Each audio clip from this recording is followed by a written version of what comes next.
Boa noite, Dani. Boa noite, companheiros. Boa noite, fã de esportes.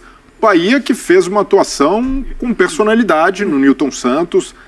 O time do Bahia, com o Rogério Ceni, em alguns momentos, tem dificuldade de matar o jogo. Quando tem mais posse de bola, quando cria finalizações. E pelo primeiro tempo parecia que esse roteiro inglório para o torcedor do Bahia ia se repetir. O Everaldo, naquela cabeçada que resulta numa defesa magistral do John no primeiro tempo, sim, desperdiça uma boa oportunidade, mas sai o pênalti, para mim corretamente marcado, do Hugo, o próprio Everaldo converte, mas no segundo tempo o Bahia deixou até de ter a bola que é tão preciosa para o jogo do Rogério Ceni. O Botafogo passa a dominar as ações, até porque precisava correr atrás do placar, tem mais um gol anulado, um lance muito ajustado de impedimento, mas houve uma postura do Bahia de buscar uma vitória fora de casa. Então a postura do Bahia não foi, embora tenha perdido posse de bola no segundo tempo, foi de inconformismo com a situação. Tanto é que o Rogério, para mim, acaba, não digo errando, mas a substituição que ele faz do Ademir sacando o Everton Ribeiro, tira muito do princípio de jogo do Bahia, que é de posse, e dá ao Botafogo mais espaço para jogar, deixa o Botafogo ocupar o campo de ataque, e aí o Rogério consegue corrigir a tempo. A entrada do Depena para voltar com o meio campo, ele já tinha perdido lá na frente o Everaldo, e entrou o Rezende, um primeiro volante, então estava sem retenção de bola lá na frente e sem um jogador para fazer essa ligação da defesa com o ataque em velocidade, e a partir da entrada do Depena, o meio-campo voltou a se restabelecer e é o Depena que dá o lançamento, um belo passe para o Rafael Ratão fazer o gol da vitória. Uma correção de rota no segundo tempo que fez com que o Bahia saísse com uma vitória, terceira vitória seguida do Bahia e importante para alcançar aí o topo da tabela do brasileiro, reforçando o bom trabalho do Rogério Ceni, um trabalho que ainda tem erros, tem acertos, tem correção de rota, mas um trabalho em bom caminho do Rogério. A gente tem muitos assuntos para tratar por aqui, daqui a pouco vamos falar de Cuiabá e Palmeiras, passar outros jogos da rodada 5, mas vou dar boa noite aqui para o Pedro e para o Eugênio, aproveitando essas imagens e já destacando a impressão de vocês sobre este jogo, esse Bahia agora vice-líder, Pedro. Tudo bem, Dani? Um beijo para você, André, Breiler, Eugênio, boa noite. O esporte que está com a gente. Um vice-líder, ou um co-líder, como disse o André, vencendo fora de casa um time que, para mim, vai estar ali disputando com ele durante muitas rodadas, ou pelo menos as próximas rodadas. E que é exatamente o restante do campeonato a gente não pode prever, a gente aprendeu no ano passado. Agora, para valorizar, falo isso para valorizar o que é a campanha do Bahia e o que foi o jogo. Para usar um termo da moda, que muita gente gosta, né, que é o lance ajustado, para mim foi um jogo com placar resolvido, placar ajustado, porque o Botafogo teve gol impedido no primeiro tempo, anulado por questão de centímetros. Gol anulado no segundo tempo, eu ainda não me convenci, vou ser bem sincero, por um lance ajustado, quando o Botafogo era melhor. E uma vitória do Bahia num confronto que os dois times, desde o primeiro momento, tentaram jogar. Você pode falar sobre erro, o André citou ali, né? A estratégia do final da partida, a bola que entra ali, talvez a defesa do Botafogo deveria estar um pouco mais atenta, mas é um erro numa correção de rota. Estou com o Breiler. Acho que o Rogério tira o que o time tinha de melhor, chama o Botafogo para jogar, e um Botafogo muito perigoso dentro de sua casa. Depois, quando ele entra com o Depena, é um passe que... qualidade.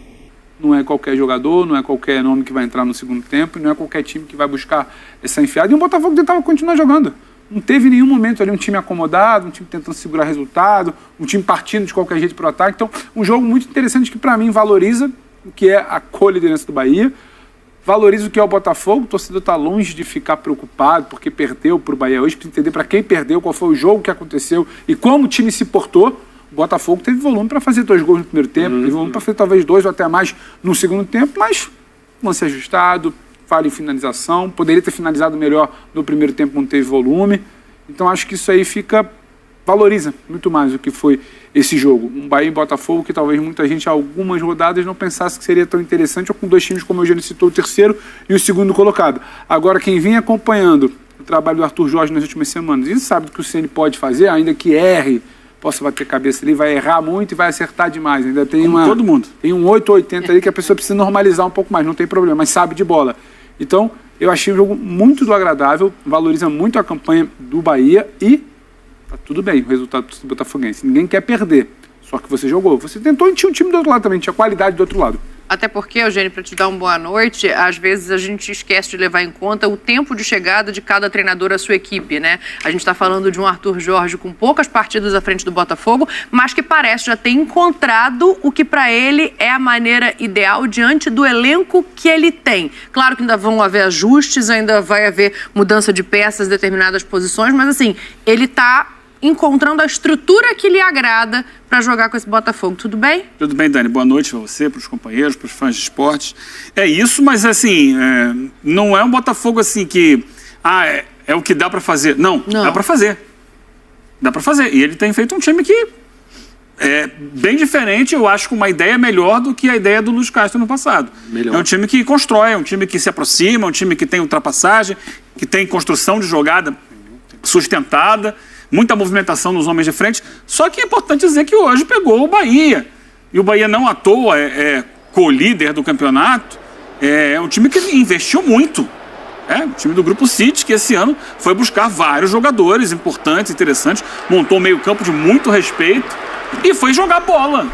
Bahia, diante do que tem hoje, eu vou jogar bola. É fora de casa, não tem problema. E estava olhando até os números para me basear assim no que eu estava vendo, na minha leitura de jogo. É um primeiro tempo com o Bahia um pouco melhor que o Botafogo. E os números vão confirmar. São 8 finalizações para cada um, mas o Bahia teve 57% de posse de bola dentro do Newton Santos.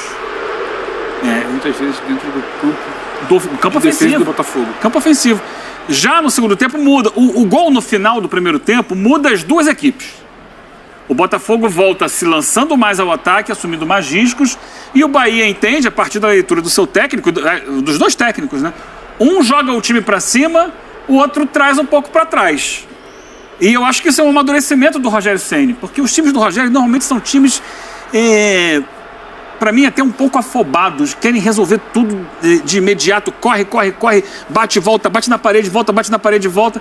E hoje não, o movimento dele, o Breyer já estava falando das substituições, é um movimento no segundo tempo de, peraí, vamos ver o que esse Botafogo vai nos dar de possibilidades para a gente trabalhar em cima disso. Então no segundo tempo, o Bahia teve apenas 33% da posse de bola, contra 57% que ele teve no primeiro tempo. Então ele entrega essa possibilidade para o Botafogo consegue fazer o gol, teve mais oportunidades até para virar o jogo, e conforme o tempo vai passando e o Botafogo não consegue virar, aí o Arthur Jorge vai buscando cada vez mais alternativas ofensivas, e aí natural, quando você se lança desesperado.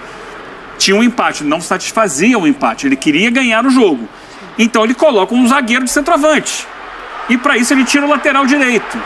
Quando ele tira o lateral direito, ele improvisa um ponta-direita de lateral. E é justamente quem não acompanha o Rafael Ratão, é o Diego Hernandes, que estava improvisado como lateral e não acompanha o movimento, porque não é a função dele, ele não está acostumado a fazer isso. Ele não tem cacuete de, eu tenho que acompanhar esse ponta quando ele fizer a diagonal lá da extrema para a faixa central do campo. Então ele fica parado. Há um erro de coordenação da defesa, o Lucas Alter não sai e dá a condição para o Rafael Ratão. Mas assim, ali você não pode parar. Sim. O lateral acompanharia, um lateral atento acompanharia. Ele ficou parado. Então, assim, acho que a consequência do que é o jogo, das estratégias, do que acontece. Então, se um dos gols, o primeiro gol do Botafogo anulado, corretamente anulado. Sim. O segundo, eu tenho a mesma impressão do Pedro Ivo. Se você puxa, ao invés de botar aqui no ombro, puxa um pouquinho mais para dentro, a qualidade da imagem não permite. Isso é algo que vai ter que ser definir o ponto e tal. Bom deixar.